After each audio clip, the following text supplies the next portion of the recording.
এদিক দিয়ে যতটুকু দেখতেছেন সব কিন্তু দুই পাশ দিয়ে কোনো পরিষ্কার নাই, অপরিষ্কার।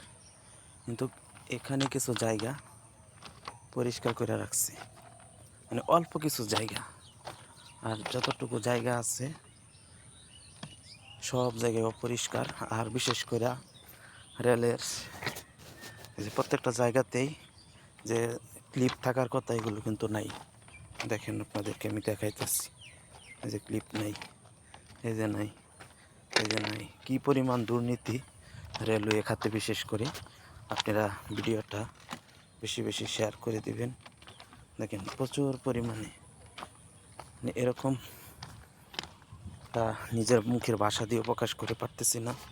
প্রচুর, মানে ক্যামেরার প্রত্যেকটাতেই একটা করে ক্লিপ নাই। এখানে দুটোটার মধ্যে ক্লিপ নাই, এখানেও ক্লিপ নাই, এখানেও ক্লিপ নাই, এখানেও ক্লিপ নাই।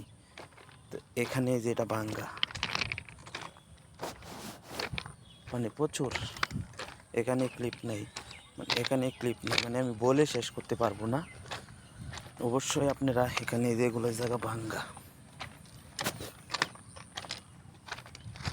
এখানে ক্লিপ নাই, মানে এগুলো বলে শেষ করা যাবে না। মানে প্রচুর প্রচুর দুর্নীতি বাংলাদেশ রেলওয়ে খাতে।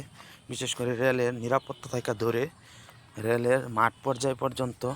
এই যে এটাও ভাঙ্গা, মানে একদম দুর্নীতিতে ছায়া গেছে।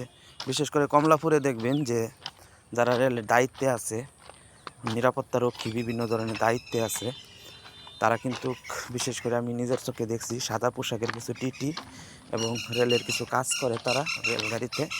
তারা কিন্তু বাসে যেরকম ডাইকা ডাইকা লুক তুলে হেল্পারের মতো, এরকম তারাও কিন্তু লুক তুললা যাদের টিকিট নাই, যদি ঢাকা থেকে এই জামালপুর বা ওইদিকে যায়, তাহলে তাদের কাছ থেকে তাদেরকে মানে একটা 100 টাকা দিলেই ওখান থেকে ওই পর্যন্ত যাওয়া যায়।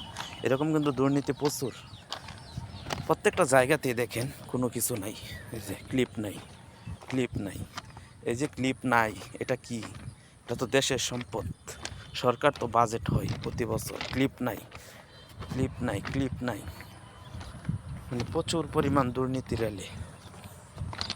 কি পরিমাণ দুর্নীতি যে রেলে এটা বলে শেষ করা যাবে না।